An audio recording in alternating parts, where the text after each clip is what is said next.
Hello, welcome to another edition of Sight in the Dark Tarot. I'm your resident seer, Krista, and we're here to help squeegee off that first eye, formerly known as the third. Today, we are doing Justice to the Justice card. Also, from my Shadowscapes deck, we have this. Oh, that's the Fool, but I'm going to talk about him/her later. This is the Justice card from that deck. And this is the Fool from the A.E. Wake deck. And Justice once more for this video here. Okay, so the reason why I have Justice and the Fool brought out together is that Justice and the Fool actually have a very special connection. So I'm going to start off with talking about the Fool, incidentally, just so you get an idea, even though this is a video for the Adjustment card or the Justice card. So when we're talking about the Fool, we're talking about the concept of zero. Now, zero is nothing, zero is also everything, and zero is also the space between thing and thing, and it's also the space between nothing and the concept of nothing. So if that's clear as mud to digest, let me move on. So when we picture the Fool card, in the Thoth deck, which I will be doing a video series on very soon, they have 3 rings of infinity, and those are the 3 rings of nothingness. So just to explain briefly, we have the Ain, which is the concept of nothingness. You can't even describe it. It is nothing. It is no thing whatsoever. You can't even say it. You can't even say is. You certainly can't say it is nothing. It's just nothing. So another concept of zero is that you are completely unconditioned by any form of language. Remember, language, as soon as we say something, it means that we are defining what we are thinking. So we're thinking, and then we define it. So there are so many aberrations from the truth just in those 2 things. So when we don't have any concepts of conceptualizations, then we are free in our minds just a smidge more to be able to envision the concept of nothingness. So that is the first ring in the Fool card. Now, the second ring is the Ein Sof. So nothing is Ein, and then Ein Sof, the preceding level of nothing. Or proceeding level of nothing. I'm talking about coming into existence here. So Ein Sof is the concept of limitlessness. So we have limitlessness. And then we have something called the eternal light, the changeless light, the infinite light. So think about those things. Eternal means forever, but it also means without beginning and without end. That's why it is changeless. So when you say the eternal Tao is not the Tao that can be spoken is not the eternal Tao, that's what I'm talking about. And that is the concept of the Fool, the concept of zero. Just the very first type of concept of nothing that is everything. So Ein Sof Or, just like the word aura, Ein Sof Or, is the concept of limitless light. So limitless clear light. Now keep in mind, it's not limitless white light. It's not limitless light. It's limitless clear light. So still a form of nothing. And then we have the concept of zero, And then we have Keter at the top of the tree of life, the one. Okay? So, the concept of zero, the Fool. It's everything. It's all. The Fool is all. Not even the Tao is all. That's just the way describing all. The all is actually Daiji. It's just a circle with the same line, the same bent line, the same bent rope that does the separation between the male and the female, as in the what do you call it? Yin-yang symbol, but without the two dots. So it's even less of a concept. And then you just have the circle, which is everything. And then the concept of zero, which is nothing. So, and that's even before we get into the clear light, the limitlessness, and then the absolute nothing that you cannot even fathom. You can't even fathom clear light. Think about it. You can envision air. But can you imagine seeing everything transparent, everything clear? You're essentially seeing nothing. And I'm sorry, you can't see nothing. You can see through the air. To see my hand, let's say, you can see through the air, but you can't see clear. You can't see the concept of clear. And that's just because we have human minds. That's just because we have minds. That's just because there is a thing called mind, and that's what we identify with. Even when you have a DMT trip, you feel your everything. You feel your peace. You feel you are love itself. But that is only because it's only taking us as far as the concept of nature. And remember, nature is everything. Nature is pretty much the concept of mind. Nature is pretty much the concept of mind plus what no mind can conceptualize. Nature is pretty much the concept of all and the way things work. So the Daiji and the Tao Te Ching. So now that we've arrived at zero, finally, from all of those concepts of nothing and just the way that everything works and the way that nothing is and all of that, now we have the Fool. So he comes out of those three concepts of nothing, the Ein Sof, and the Ein Sof Or, and then the concept of zero is there. So we have air. The Fool is air. So when we're talking about divine masculine and divine feminine, it is the concept of fire for divine masculine, the concept of water for divine feminine. It's not literal fire, it's not literal water. And it's not just some divine fire or divine water either.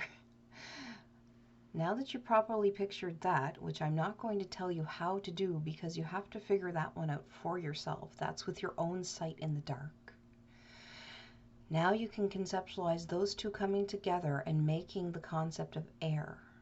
And that is the Fool. That is zero. So air is male and female. But it's considered male because males are emanations and females are the concept of nothing. So emanation, a Fool, and that's why it's male.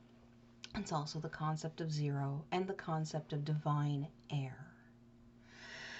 So I will do another section on the Fool card later. But now that I have him explained, just as a little primer, and I'll show it again just to see what's coming in the future. I'll explain this version and then the more artful versions. And then later on in the Crowley series, or not the Crowley series, I mean there's Lady Frida Harris who made the artwork for the Thoth deck. So it's not all Crowley. It's her conceptions of the descriptions that Crowley gave her for the cards anyway. So it's all of her artwork. Lady Frida Harris. In any case, there are more stylized versions of the AE weight deck, which is this one. And they have beautiful, beautiful, I love the Shadowscapes Tarot deck. Okay. So now that we're properly explained the concept of zero and the concept of air and the concept of everything and nothing and the ability to just go along in life and operate via the way of nature itself. So the Tao Te Ching. So when you're walking in a forest and you trip over something and then you catch your footing right away, or if you're walking through a forest, you trip over something and you fall into a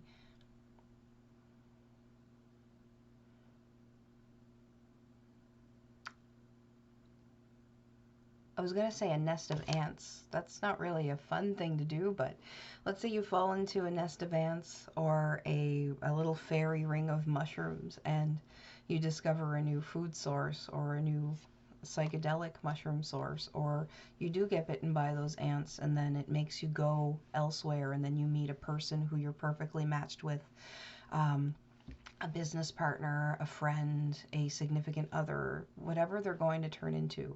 That is operating via the Tao Te Ching. That is just leaving things up to chance. It's just being the drunken master. It's not taking no action at all, but it's just being comfortable with non-action. So you do take lots of action, but it's non-action, if you get me. So now, justice. Justice and adjustment, which is the Thoth deck. Adjustments is the title, but this one we have justice, and we always have someone in the AE weight deck. There's a king, and in the Shadowscapes deck, it is a female, as typical for most decks. They depict justice as female. So it's the Libra card. So the scales. Justice always has the scales in one hand and the sword in the other hand. So whenever you see something with scales and sword, you have a justice card or adjustment, which is the same type of card, only. Allow me to differentiate between them. So justice, the concept of justice, it's a very human concept. Even when we apply it to nature, even when we apply our brand of justice to animals, trees, loggers, any company that just tears apart communities. So when we apply it to people, places, or things, or objects, or just principles, that's the human concept of justice. Now, the Egyptian goddess Ma'at, or Ma'at, she holds the scales that your heart goes on and gets weighed in counterbalance to a feather. So if your heart is heavier than a feather before you walk into the realm of death, then you shall not pass. There's a little way to get around it as far as payment goes. Well, okay, but then you're still doing your soul a disservice. But if it does weigh lighter than a feather, you are purified enough. You are clean enough at the point of your body's death, so that the part of your soul that is walking through that bardo between straight up, hey, life, and death, as you're walking through there and you have your heart weighed against the feather on the scales of Ma'at, or the scales of justice, and it is imperfect balance. It's found out to be in perfect balance, not heavier than a feather, preferably lighter, because if you weigh as equally to a feather, it means that you still have a little bit of work to do. But if it's lighter than a feather, then you got it made, and that part of your soul can pass on through into death. In Egypt, they have, or Cometian mythology, they have, or Cosmovision, There are many parts of the soul. So yes, that's why I'm saying that part of the soul, because you have multiple souls in Commission Cosmovision. So that is the concept of justice. And no matter how cosmic that is, even when you're talking about the whole accumulation of all of your lives, and you weigh this life against the feather, okay, the heart of this life, even if it's cumulative, it's still a human concept of justice, okay? Now, in the adjustment card, which I'll touch on briefly here, we have the concept of adjustment, not justice, okay? So with justice, let's say you are a murderer or a thief of any kind, from stealing someone's stereo to keying someone's vehicle to taking someone's food away, robbing someone of their life, their well-being, taking an inner child's freedom away from someone when they are an actual child and moving that forward through time so they have a difficult life in the future. That's all stealing. And when it comes to weighing your heart against the feather on the scales of Ma'at, you are being tried, basically, to see if you can pass on into the afterlife from what has happened in your lives or life. And that's still a human concept of being equal or lighter than the feather to pass on into the other existence. If you have to go back again to repeat things and do things over until all your karma is cleared, until you can get off the wheel of until you can attain moksha and get off the wheel of fortune, until you can hold on to the center and undo the samskara of all of your lives, until you can do that and then pass the feather test, at least for one of your lives, or get off and achieve moksha for all of your lives, and then wait and see if you want to come back after being nothing and joined with the all and everything and nothing at all.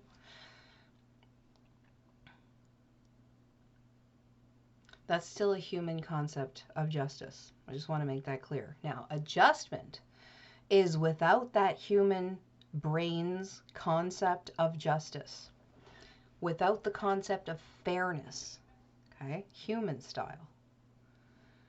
As cosmically as we can think, that's still justice human style, everything being equal. But with adjustment, it's that plus what we can't even fathom. What no other brain can pick up as far as thoughts go. So essentially, no other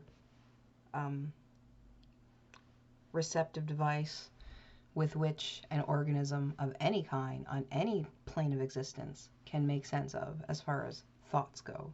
Because as soon as you have thoughts, as soon as thoughts pass through your head, you with your brain make a judgment on it, and then it is what it is to you. That's not what I'm talking about. I can say all day long that a thief should be put in jail, and if they stole a great amount of things or personal, the personal life, the peace of someone else, like someone who is violating, I can say that he or she might not pass judgments or justice's scale test, feather test, heart test. That's still a human concept of justice. So with adjustment, it's that taken away. It's any mind on any level you can think of, any dimension, any plane of existence, from the highest to the lowest you can conceptualize, and beyond, in infinite directions. That kind of adjustment. So the Libra card, the Justice or Adjustment card, is perfectly balanced on tiptoe. Now, even in the Tao, the Tao Te Ching, it says if you walk on tiptoe, you're bound to fall. You're bound to lose your balance. Okay? But this Justice card or Adjustment card, she is perfectly balanced on tiptoe. Whereas in the Justice card, she typically is just holding a scale of balance, whether she's a goddess or not, whether it's a king or not. And just tying up with the Justice cards, I talked about the scale a lot, but now the sword, the other part of the equation. Some decks have blindfolds, and that's kind of like the adjustment concept. Other decks don't have blindfolds, as you can see in the AE Weight deck. His eyes are open. But there is the sword part of the equation. Now, the sword is not a single-edged blade. It is a double-edged blade. So it both cuts through bullshit and it slices all the energetic cords that you need to slice up.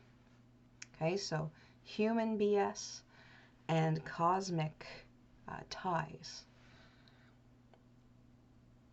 And it slices through all of it. Absolutely all of it. No one can pass, just like, I don't know if it's like Dumbledore or not Dumbledore, like Gandalf or something, or you shall not pass. Whatever the quote is, I don't know anymore. But you cannot pass. You cannot pass. You cannot pass. Your soul cannot pass. You personally cannot pass in this life, even if you're not dead. You can't pass the test. You can't move on until you pass the test, I mean, of equilibrium or being lighter than a feather, so to speak. If you have nothing on your conscience, if you, not just conscience, okay, because some people don't have a conscience. If you have no crimes and no outstanding debt, then you can go. You can pass on.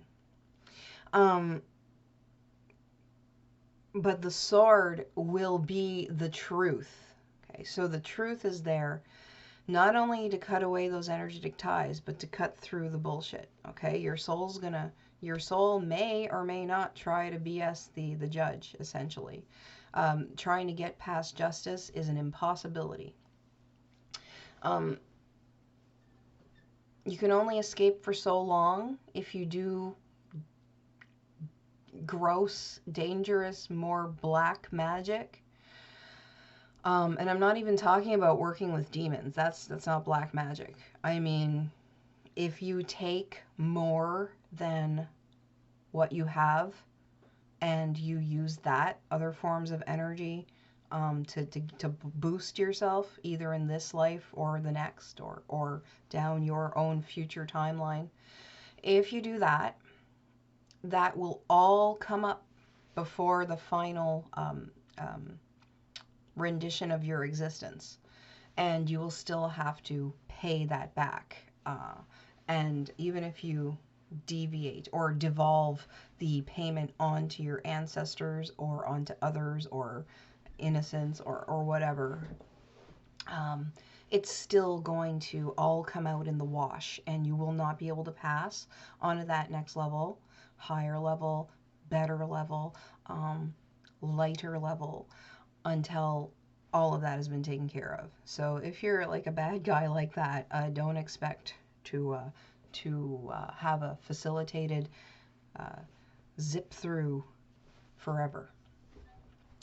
Now, with the concept of adjustment with her sword, so first of all, she has alpha and omega in her scale. So like basically the concept of everything in her scale is perfectly balanced. But she herself is also balanced on tiptoe. And it's just this Vesica Pisces that just opens up like the veil of material itself to reveal the concept of adjustment. The concept of that perfect, beautiful justice that no mind can fathom. Just think about that.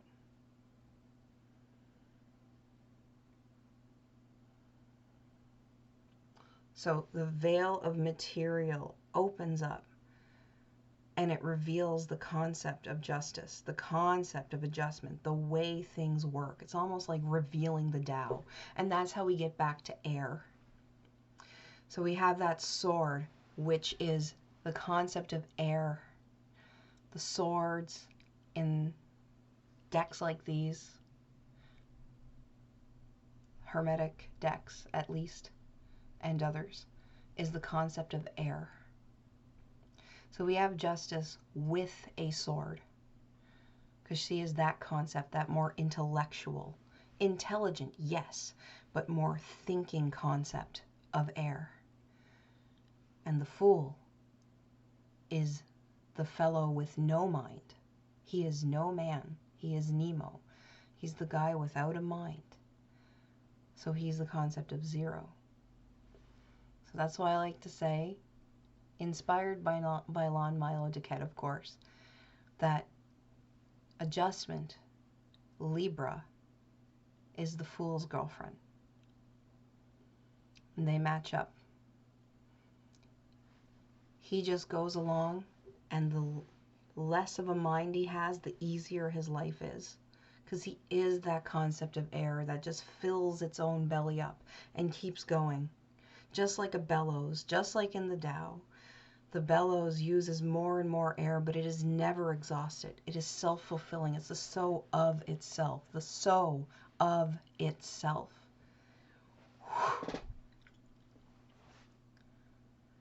And justice, or adjustment, has that perfect balance that just is, but you can't get past her because she is like the eyes of the Tao, the mere part that is able to conceptualize itself. And whatever is deficient, it will be replenished. Whatever is full, it will be emptied.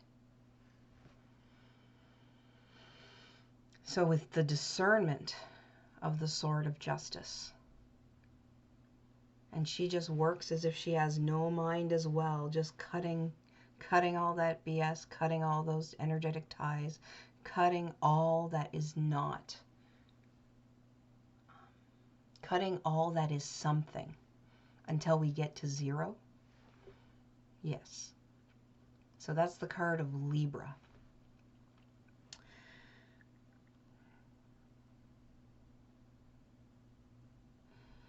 Now, Libra is also a sign that has a lot to do with beauty.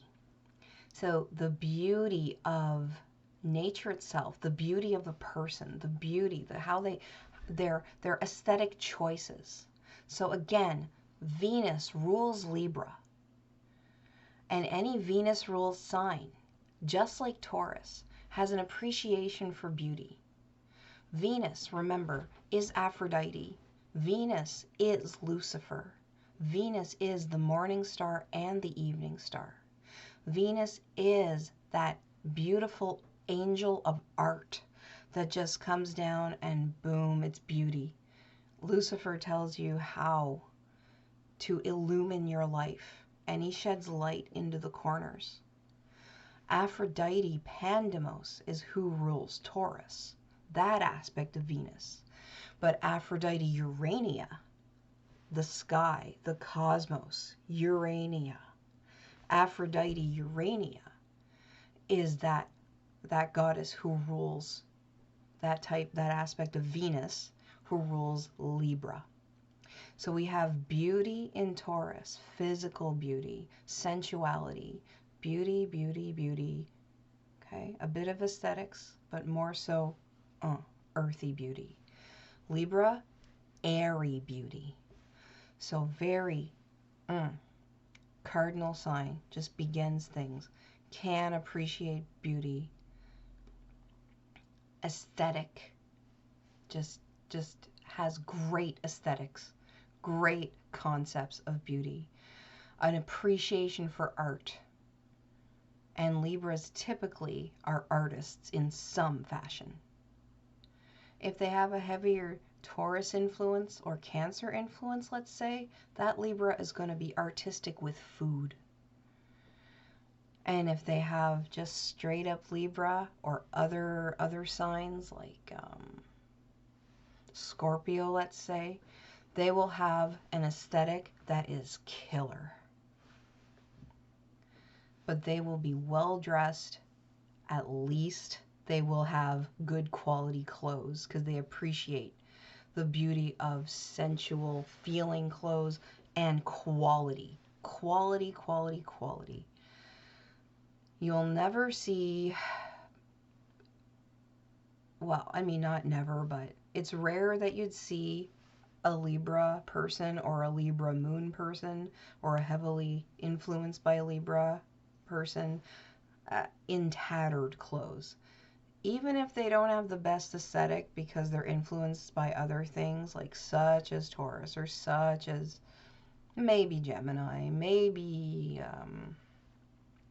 Pisces, you know, maybe Virgo, maybe a little bit. If they're a little bit more practical or a little less caring about aesthetics, then, you know, they're at least going to have a high thread count. They're going to have a high thread count in their clothing, whereas Taurus has a high thread count in their sheets. But yes, Libras appreciate beauty, ruled by Venus, and of course, Lucifer and Aphrodite, and that aspect of Aphrodite, which is Aphrodite Urania, the cosmic sky god. So, I will end that here for Justice and Libra. And, I'll throw in one angel, Jophael. So, J-O, Jophael. That is Libra's angel. And again, you can call on Jophael if you want to work with concepts of beauty, aesthetics, appreciation of beauty, appreciation of quality, and the use of quality in your life. Call in Libra, call in Jophael when you want to clean your house. Not the nitty-gritty cleaning like a Virgo, okay? But boom, the beautiful cleaning, the cleaning up of your clutter, and the dusting for the fine details. So, with that, I will leave you. That was Libra, that was Justice, and that was a touch on the Fool and Adjustment together. I wish you a beautiful day, plenty of air in your lungs, and as effortless as a bellows moving forward, and with the appreciation and eye for beauty. Use that Libra eye, that Venus eye, that Aphrodite eye. Okay, so I am Krista. I have been your resident seer for Sight in the Dark Tarot, and I'm signing off. I wish you a great day full of justice.